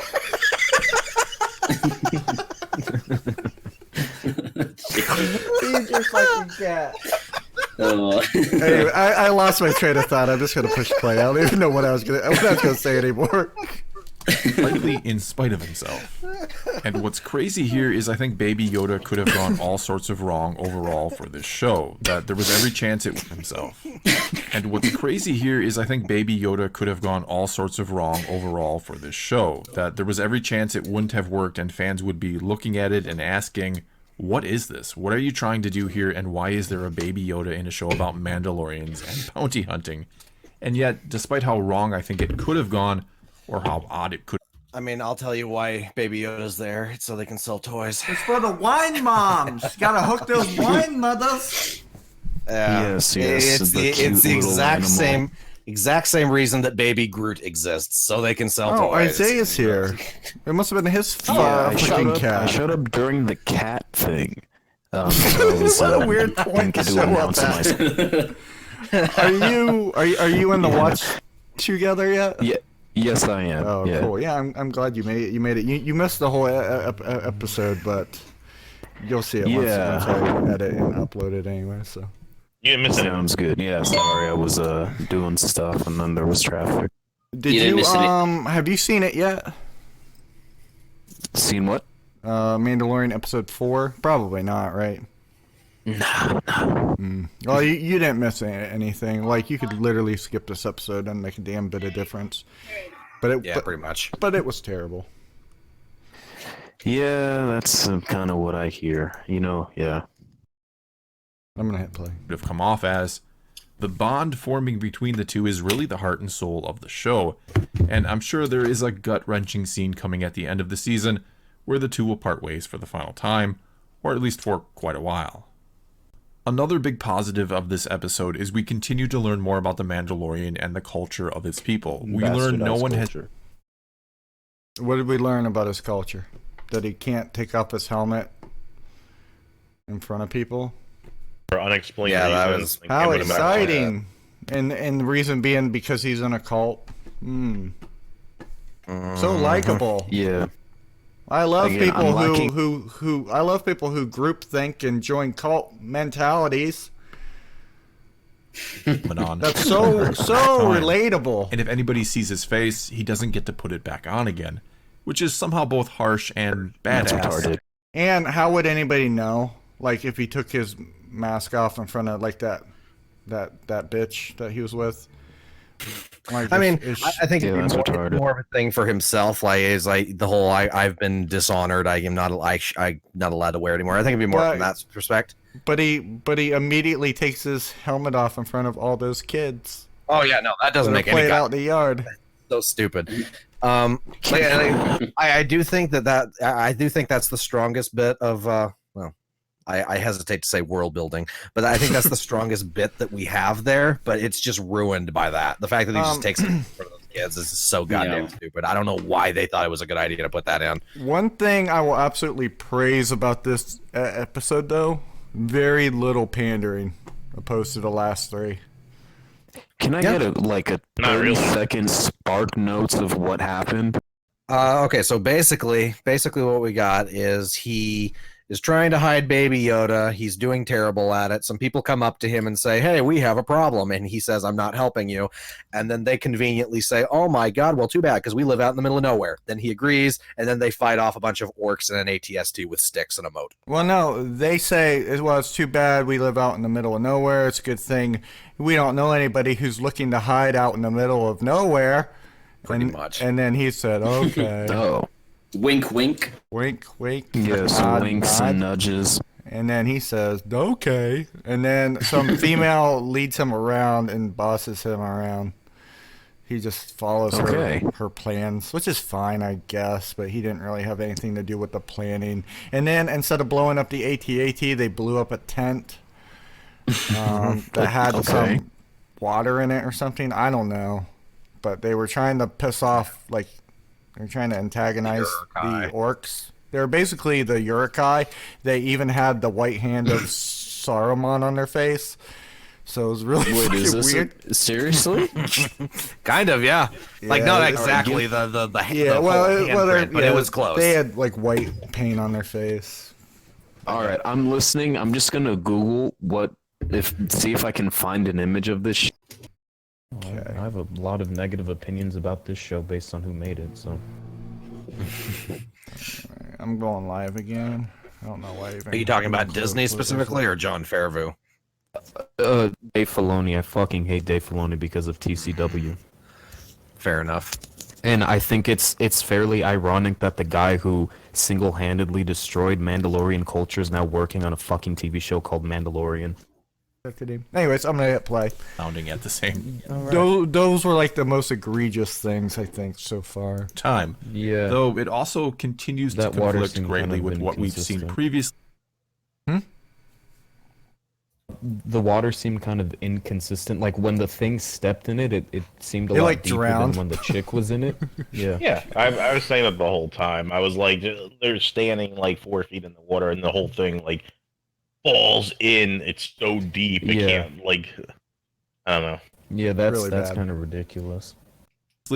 Out of Mandalorians elsewhere in the new canon, where they've had their helmets off in front of each other all the time. And as I speculated in last week's review, this could very well be a return to their old ways, back to a time when they were more hardcore, you could say, with their rules. Yeah, but or that's way of just life. canon. This is the way now, because that was the way then when they thrived. Yeah. And before a pacifist movement swept through their people, as we see in the Clone Yeah, that Wars. Hell, bullshit. just how difficult and strict a way of life this is could be the reason why so many ultimately wanted to turn from it and seek another way, which is why the pacifist movement eventually gained momentum. Another good possibility here, and many brought this up in the comments of last week's video, is that this not removing your helmet in front of others thing could be a new rule that came about in the wake of the Great Purge. Headcanon. And their leader even mentioned something about how their secrecy is their survival and their strength. This could be a whole new level of devotion for them in an attempt to survive the greatest threat to their way of life ever. Either way, I see all that we're learning about Mandalorians here early on in this show as a way of, shall we say, undoing some of the damage, for a lack of a better way of putting it, that was done to them in the That's a Clone perfect Wars way of animated putting it. series. Where most of them, outside of groups like Death Watch, again had become pacifists, which is not what I think most of us fans had in mind when we finally got to learn more about them in what you could call official George Lucas canon. Yeah, I kind of like the EU version before it was retconned initially. Before Dave Filoni fucked it up. Yeah, it was just like a bunch of random bounty hunters from all races and backgrounds that were under like the guild, I guess. Like it wasn't this like nation or planet or race. It's really fucking weird. Yeah, they now were it's a cult. technically a planet, but they had different tribes. You know, but it's just really weird that when you look at the Mandalorians and TCW, they're all like a bunch of exactly how you said. Like it didn't matter what race you were, you were a Mandalorian if you adopted Mandalorian customs. But in TCW, everyone's like Hitler Youth, basically looking like. Yeah, blonde hair, blue eyes, which ironically is how I'm gonna edit the ATST because we don't like the red eyes, so we're gonna give it blue eyes and blonde hair. Nice. I'm gonna try it anyways. No guarantees, but I should be able to. And it's not that I hated them in the Clone Wars. They were certainly a part of some fantastic storylines, some of the best in the show, in fact. But they didn't feel like Mandalorians to me, outside of Death Watch, of course. And in this new show, this is what I've always... Yeah. The videos by... Okay, cool. Yep. kind of imagined Mandalorians to be, going all the way back to when I was a kid and learned that Boba Fett was supposedly a member of, or at least wore the armor of, this race of warrior people known as Mandalorians that hunted and killed Jedi. And I always got the impression he rarely removed his helmet in front of others just because. And speaking of removing helmets, as I think we kind of expected, in this episode we get it confirmed that they can remove their helmets when they are alone to eat or do whatever else they I mean, was there do. ever a, I don't. was there ever an instance where we thought that that wasn't the case? I mean, it's I was helmet gonna say, being like, removed. I don't. The food up the helmet. Well, he probably eats like everything like blended and like through a straw. Yeah, through a straw. Yeah, he's a vegetable. I don't know why he would think that Boba Fett never took his helmet off, because like Jango did all the time. Like most of the time he didn't wear it unless he was going into combat. Which I think, according to the lore, quote unquote, I could be wrong on this entirely, but I'm pretty sure it wasn't Jango Fett. He was technically a dishonored Mandalorian, and that's why he didn't wear it. he left like the Mandalorian culture. Yeah, so why would Boba Fett be a Mandalorian then? So why? Well, I You know what I think mean, like you he can't was still compare in it, and then not compare it to his father too. In the EU, Boba Fett was not a Mandalorian. He wasn't? No. Well, there's technically, things in the EU say that the Boba Fett that we know is not like the Boba we saw in the prequels. Like it was like that person killed the real Boba and took that armor and became like. But then that got messed up with the Clone Wars. No, what happened was someone That's far more interesting said too. that, but Boba was actually alive, and so he came back and he killed the dude because the guy was basically saying that so that people would like him. But Boba, when he found out, he was like, "No, I'm gonna find this dude and I'm gonna kill him." What a mess. Yeah. And he even does so in this very episode, though we of course don't get to see his face. In front of a and bunch he of watches kids. as a group of the village kids play with Baby Yoda, which I thought was an absolutely great moment. Oh my god. That free of his Thor, I'm so disappointed in you. How did you think that was a good? All they had to do was look up, and the entire reasoning for what he just said of why he couldn't take it off is just gone. Maybe it's a case of like the public flashers where it like really turns him on at the chance of being caught. I mean, I guess, but damn, you'd think he would take that a little bit more seriously. Maybe he figured the kids couldn't take their eye off how cute Baby Yoda is. And he's like, I'm So fuck Baby Yoda. Can I just say that little shit annoys the fuck out of me. There's gonna be so many angry letters from Karen now. Good job. Yeah, Karen can suck my dick. 'Cause I was watching yesterday. I finished my Star Wars marathon with Empire and Return of the Jedi, and it's like Yoda died. Empire's at just a 900 filler years old. episode. Yeah, Star Wars 2. Who cares about Star Wars 2? But it's like if this thing is supposed to be 50 years old, and Yoda says he started training Jedi at 100, and they said, oh yeah, he's 50, but he's the equivalent of a 2-year-old. How the fuck do these things age then? That's ridiculous. That's Yeah. Yeah. How old was Yoda again? Yoda died when he was 900 years old. Yeah, And he said, oh, well, I've been training Jedi for 800 years. So this thing, in 50 years, even though he has like the mental capacity of my 2-year-old cousin that's outside screaming because he has his pants off and he's running around, like, they have the same mental capacity, and this thing in basically its life, the same amount that it's lived, add that on, and he's supposed to be wise enough to train Jedi. That's ridiculous. Yeah. Come on, Rick. I know you're itching to say something on this. Nah, I don't feel like getting. So I think that back then George Lucas was probably assuming this is like that Yoda's species actually did age normally, but they that's they what just live was longer. understood until this show. Yeah, but then the only thing I've always said about like Baby Yoda is just we just don't know how they age. We don't know, and the show doesn't tell us. It doesn't tell us how they age. So like we can't just assume they age the same as humans, or they age like a goat. Like we can't assume anything just because we don't know. And so I'm not gonna like pick into it because it like doesn't make any sense to pick into it because we just don't know. There's no provable thing how they age, how his species ages. So I mean, I guess, but it could be a case of the Nibbler from Futurama where he just acts stupid, but really he's like a really smart and powerful being. Well, but that's all I think headcanon bullshit anyways. Nobody cares. Yeah.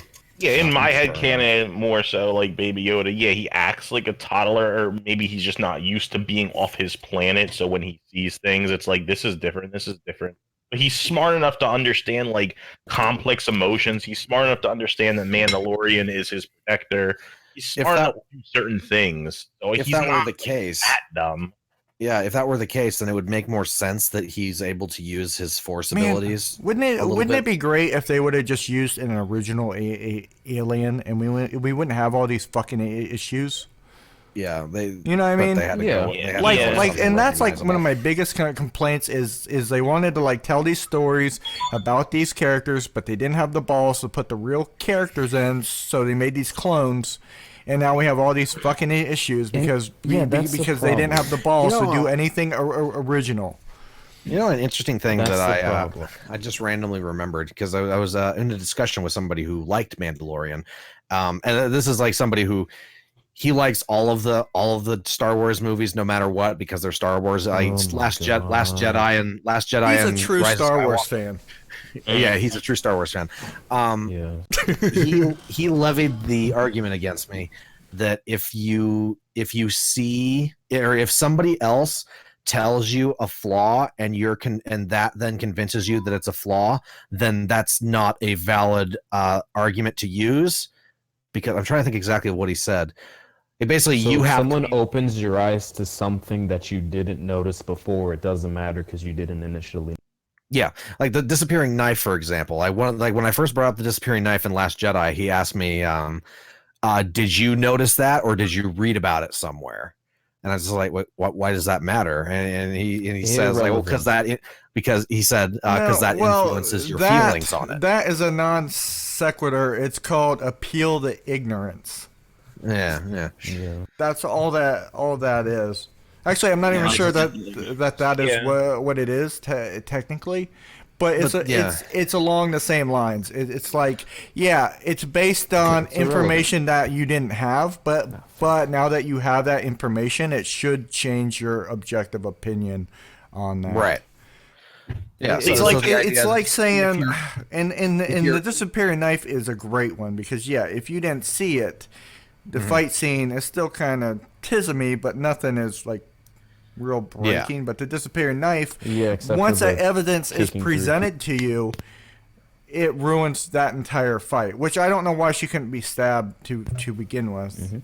Yeah, though. So like when I first saw that fight scene, right, I didn't see the knife disappear, but when he had her wrapped up, I was like, wait a second, like, can't he just stab her? Like, I noticed something was wrong and that she should be dead. I just didn't realize the knife actually disappeared. Does that make sense? Like, I knew something was off. I thought he just held off. It's that old saying, you might not have noticed it, but your brain did. Yeah. No, this is interesting. I wanted to get your thoughts on that. The whole idea that it's just like if somebody else tells you about it, then you can't really consider it valid, I guess. That's I don't know if that's what. Yeah. Yeah, that sounds like something a Disnoid would fucking say. So does that mean it's not My a problem teacher told me 2 + it? 2 = 4. I don't. Helmet or free of this oath he's pretty much taken upon himself, this oath to never show his face, he gets to look upon people just living a normal life, and he likely begins to ponder what it must be like. And for whatever reason, when it happened, I couldn't help but hear Vader in my head saying, "Let me look upon you with my own eyes." Oh my god, the themes! My themes! Star Wars. Also, I can hear somebody's thing echoing a little bit. I don't think it's mine. I'm wearing a headset. But anyway, part of the idea of this episode, I feel, is that we do see that some... Who is that? Cat. The fucking cat. Oops. I bet it's Isaiah, because I didn't hear this until he came. Just mute your microphone. I've pushed to talk. No, it's TRCAP. Tom, you bastard. I don't have a cat. No, not the cat. Wait, what? I'm hearing an echo of Thor. Echoing through your mic. No, I have a headset on. I mean, I have headphones on. Yeah, same. Yeah, I've pushed to talk. Very strange. Okay, well, we'll just deal with it. It's no big deal. What happened? Oh, wrong window. Can somebody hit play? Somewhere within the Mandalorian that maybe there is a desire for a more simple or normal life. Not that he questions being a Mandalorian or seems like he's looking for a reason to give it up or to find a way out. In fact, in this episode, he even says how extremely grateful he is that they saved his life. And he seems to have no regrets. Yet at the same time, it has to be very difficult and lonely, especially when you find another person that you're maybe somewhat interested in, which kind of happens in this episode, I feel. And I'm very curious to know if at any point Mandalorians are allowed to take off their helmets in front of others. maybe as part of some sort of ritual, or perhaps, and hopefully, when they choose a mate or a partner or wed or whatever. I mean, I'm not gonna lie. I'm really spacing on this video. Like Thor Skywalker here, he does not know how to capture the attention. No, he hasn't said anything. Yeah, really he is objective. Yeah. Whatever they do.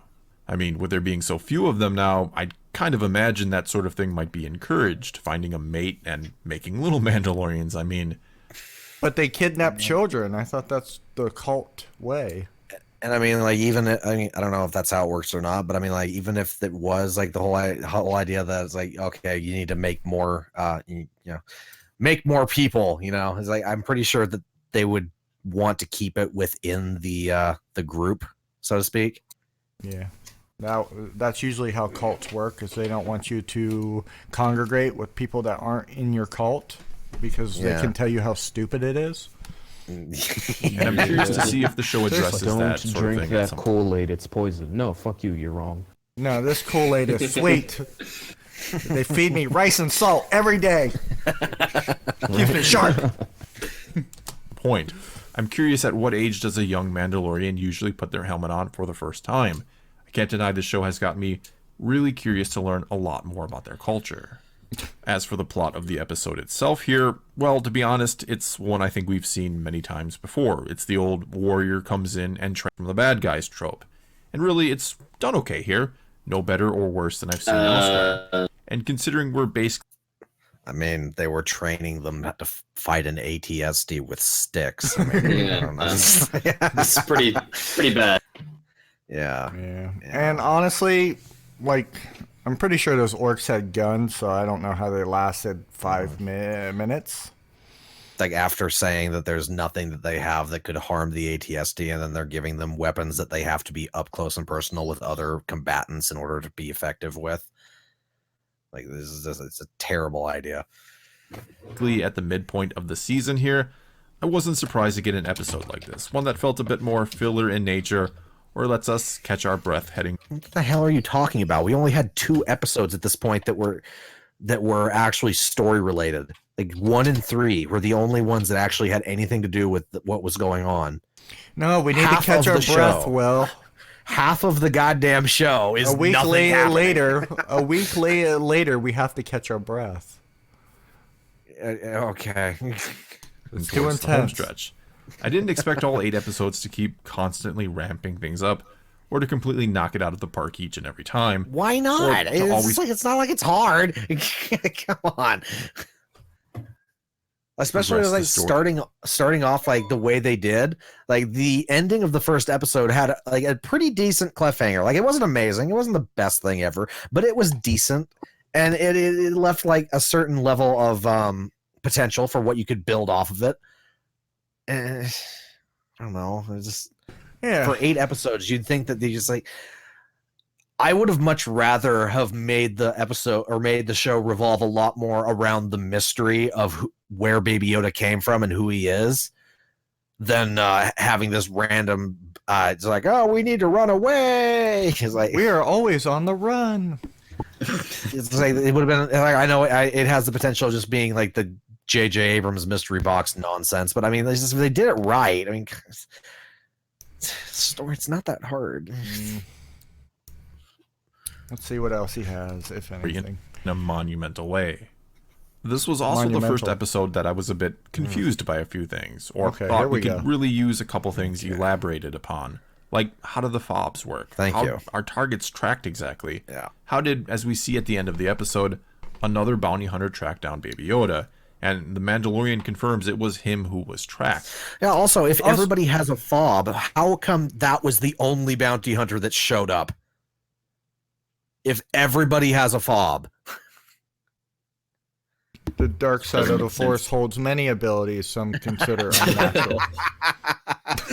Have you ever heard the tragedy of Darth Plague? Yeah, I don't know. I mean, you could make an argument that they're all spread out across the galaxy, light years apart, and each one of them's going to take a different amount of time. But then in TLJ, or was it Tross, like it's established that it only takes a second. to like travel. It was like, oh, well, that fucks that up, especially when they set up in well, with the light skip jumping, it takes like a second. And they're bouncing around, whereas in like Empire, I think Luke or somebody, maybe it was somebody on the Falcon, like when they jumped to light speed, they were like, this is gonna take a while. I'm gonna go take a nap or whatever. Yeah. Whatever it was. Like I remember Luke maybe sleeping in a book, but that's different. Yeah, so I don't know. There's no figuring out Star Wars anymore. None of it makes any fucking sense. Disney Wars. There's a difference. Yeah. Yeah, that's true. Disnoid Wars. Yeah. In the first episode, I kind of figured it was the little pod he was riding in that was what was actually being tracked. Not that he himself was being tracked somehow. How stupid are you? I mean, honestly, that would make more sense. Yeah. But, I mean... But apparently not. The second that he leaves that, I mean, it's kind of useless. But, I mean... It's pretty contrived considering they only have his age. It's like, how does a fob correlate to age? And then you can scan it and track it by age alone? You know, the weird thing is they never actually say that's how it works, though. It's just... They just don't say anything about the fobs. It's like, it tracks them. It's like, I don't know. It's just dumb. I feel like that defeats the whole purpose of like being a bounty hunter. Yeah, like I always thought it was a difficult job where you would have to investigate and, you know, like manually track and ask. Like be smart. Questions. Yeah, be fucking quick and witted. No. But now anybody can just buy a blaster, a tracking fob, and they're a bounty hunter. Mm-hmm. Yeah, how the fuck do you like sync a GPS to a specific person's location? Like, do you need a blood sample, hair sample? Or like the fobs, can you change targets, or are the fobs specific to a particular? I think they're particular because didn't he hand over a bunch? One. He like handed over like 5 fobs. He's like, I'm done. In which case, like, goddamn, that's like every time there's a new person that needs to be taken, they need to make a new fob, which, my God, how expensive must that get? Yeah, it's really weird. And it's like, if it was based on DNA or hair sample or, you know, skin cell, like, you would have more than the person's age, I guess. Well, it's like the Death Note. You just type the guy's name into a computer and it just prints the fob out. Yeah, it's really weird. Brief off topic, I just got a news notification. A couple in India gave birth to twins and they named them COVID and Corona. Impressive. Those kids should be taken away immediately. Yeah, why the fuck would you do that? That's like they're for the rest of their lives. I'm gonna name this one Black and this one Plague. They're gonna be so popular at school. What was that? There's one family that named their kid Adolf Hitler. Yeah. Well, no, one was like, yeah, I remember hearing about that, and the children's services took their kids away. Just like the name. Yeah, and they said, "We'll see if we do this, then people won't think Hitler was. They won't associate it with the bad anymore." It's like, no, that's not how that works. Yes, they will. It's literally the opposite. And he is being tracked. Does the Mandalorian not know a way to nullify or mask how he's being tracked? Apparently, I mean, he went to this planet to lay low and far away from anyone who might. Yeah, you would think a bounty hunter who spent his whole life in this trade would know some hacks on if he was a target. He would know how to nullify these sorts of situations. Like, it would be pretty known knowledge among them. It's almost because like they're the entire plot of this episode makes no sense. Especially the best bounty hunter in the whole parsec. Might know he's wanted, or so I assume. I assumed no one was going to be able to use a fob to find either one of them again, either Baby Yoda or the Mandalorian, I mean. That he'd likely taken care of that somehow, if it needed taking care of, and was now trying to find a place where he wouldn't be recognized by sight by anyone.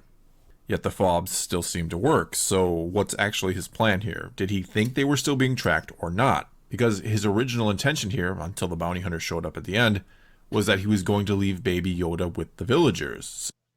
They would have a fob out for him now too, right? Because like you would think. Because like the Empire knows he took the kid after he turned it in. Yeah. Like they had that huge fight over it. So now there would be 2 fobs, one for him and one for the kid, because they would have a massive reward out for him too. They did. I'm pretty sure they did have a massive reward out for him. So did he not know the fob still worked, or that they could be used to track him still? I mean, I would think he'd be 100% certain Baby Yoda couldn't be tracked before he left him anywhere, and as a member of the Bounty Hunter Guild, I'd really think he knows how the fobs work. You would think. Who knows, I guess. Maybe how Baby Yoda is still being tracked will end up being a plot point that the Mandalorian will be looking for answers to next week. I don't think they'll ever Maybe the explain Empire it. put a tracker in Baby Yoda that the Mandalorian is unable to detect, or there's another It's easier not explanation to. entirely for how the fobs work, like they can track DNA or something along those lines. But again, the Mandalorian would probably know that. One way or another here, this is really something I'd like to see the show clarify. Another small complaint I had with this episode is they once again tried to get you for a moment with the exact same trick they used from the first episode, where they led you to believe that Baby Yoda had been shot by IG-11, but it turned out the Mandalorian had shot him. This time it was Cara Dune shooting a bounty hunter from behind right before he sniped Baby Yoda that they tried to get us with. Again, another very minor annoyance that by no means ruined the episode. It'd be very curious if they try the trick for a third time, but actually shoot Baby Yoda. Which they do it. They do it again in like the heist episode. They do that exact same thing a third time, where they make it look like the robots shot Baby Yoda, but then they make it look where Baby Yoda used his force powers to kill the robot, and it turns out it was the Mandalorian. Yeah. Anyway, speaking of Cara Dune, she finally shows up in this episode, and she is a former Rebellion shock trooper who, after Endor, helped deal with the remnants of... Why did she attack him? Like she beat the shit out of him. Baby Yoda showed up, and then they're instantly best friends. Yeah, that was really I weird. still don't understand, like, why she attacked him. Like, what if he would have shot her right here? Yeah, that wouldn't have been very smart, especially since there was no goal for it. It was just meant to establish how badass she is. Mm-hmm. Yeah. The Empire oftentimes getting dropped into situations without backup. But when they started to run out of Imperials to deal with and it became more just peacekeeping, she decided to leave. And the show kind of implies she was on the run and in hiding for some reason, which is why she took off when the Mandalorian, who she feared was with the guild, showed up. But it didn't say why exactly.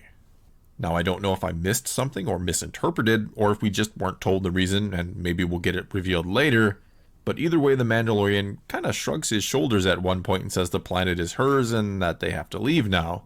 This was yet another moment that left me just a little confused. I mean, I do get that if someone comes looking for her or for him, they might then find the other person too. So in a sense, it doubles your chance of being found if you're by someone else on the run. But it seemed like a big enough planet where you could just lay low elsewhere on it. See, that's the thing. It was like planets are big. Yeah. Yeah, you don't have to stay on this farm. Yeah, you don't need to hide in the exact same spot. I mean, like, yeah, it's dead dumb. Again, another small gripe, or something that maybe learning more about the tracking fobs might clear up.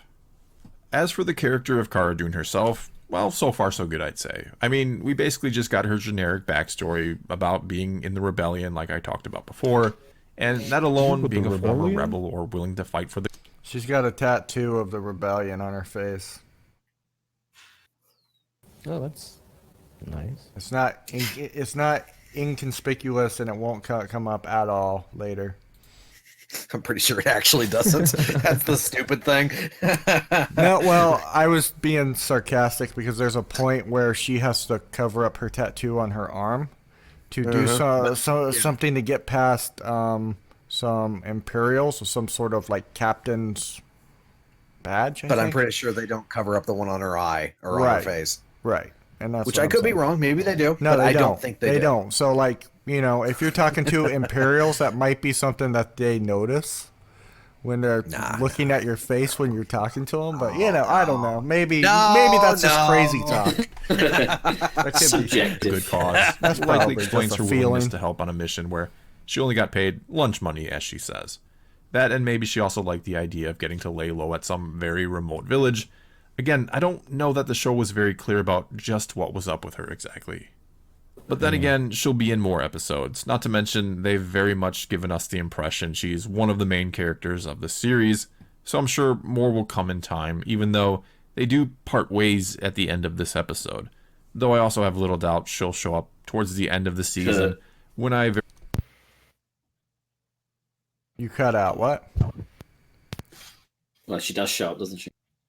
very much suspect that the Mandalorian will round up his posse for a big showdown, one likely with the Empire, who has gotten their hands on Baby Yoda again. All in all here, it was a good episode, but not the best or my favorite thus far. We do learn more about the Mandalorian and his ways. We learn he no doubt leads a lonely life, and maybe there's a part of him that dreams of something more or something different. And we also got to see a Lothcat in live action, so there's that. The final battle with the AT-ST was also great. The action in the show has not been a disappointment, nor has it been a letdown visually. That's another department that continues to impress, especially considering it is a TV show, if you will. The long-awaited introduction of Cara Dune was okay, and I look forward to more of her character in the future, but the deal with the FOBs, how they work, and so on, is something that I really feel the show needs to address. Yeah, well, that's all I've got for you this time. Now it's your turn to tell me what you thought of this episode. Visually, yes, they're good. Logically, I spaced out.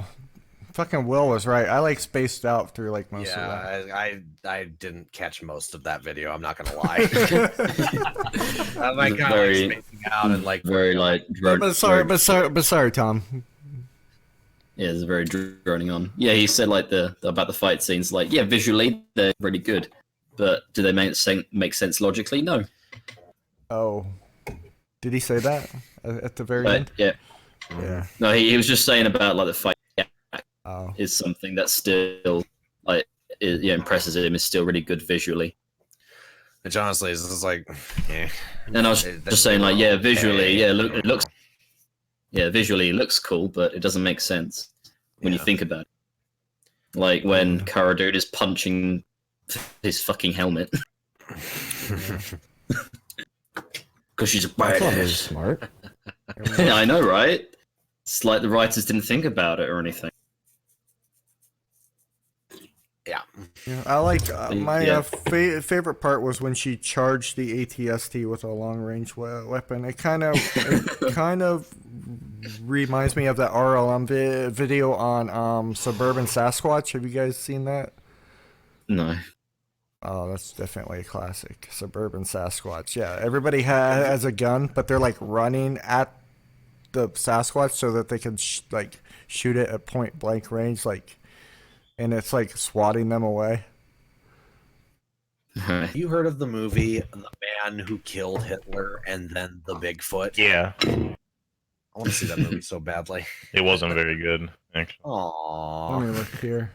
I was excited to see it, and then I watched it. I was like, "This is really just it dragged." I mean, you could watch it. I mean, it's not like anything that's like something crazy where you're gonna find like plot holes and everything, but it's just like slow. Oh, like I was expecting it to be more fun. Yeah, especially with a name like that. Yeah, it wasn't. It did not live up to the name. It was like okay, like I don't know if you guys are aware, but there's a EFAP right now for Mandalorian. Another one? 6 through 8. Yesterday. Yeah. Oh, did it? That was last night. We talked about it in depth, Dan. Yeah, they didn't give out. It went live. For whatever Yes, reason. It went live. Dan. It went live yesterday. Yes. We were talking about it in the chat. In the chat. Like in here, to each other, speaking to one another. I wasn't there. Shy was there, and you were there, and Pendulum. Yeah, I was there. I wasn't there. Mentally, I brought it up. I was like, I was there they're physically. doing maybe. Mandalorian. Dan, look, yeah, check it I out. remember that. I probably just assumed you were talking about tomorrow, like today, because I probably wasn't listening. Let's be honest. Yeah, but I think that's good. I mean, if you guys want to watch anything else, I'm open, but I don't really have anything else in mind. We went for a full 3 hours. Yeah. I think I will be jumping off at this point in time. Probably same. Yeah, that's cool. Same here. I gotta But get it was very ready. times. Go to my girl's house at some point. Yes. But it was fun. Yeah. We should do another one or another watch party. Whenever. We should definitely do a watch party for a shit film to laugh at. Yeah, if you guys have anything in mind, I'm totally down. I don't have anything I am in never mind. at a shortage for shit films. I mean, these days there's never a shortage. Didn't we do that yesterday? Yeah. With Predators? Yeah, no, Predators is a good film. Oh. I'll see you guys later. Cool. Yeah, see ya. I appreciate you guys. I'll see you around. Yeah. All right. Bye, guys. Later. All right.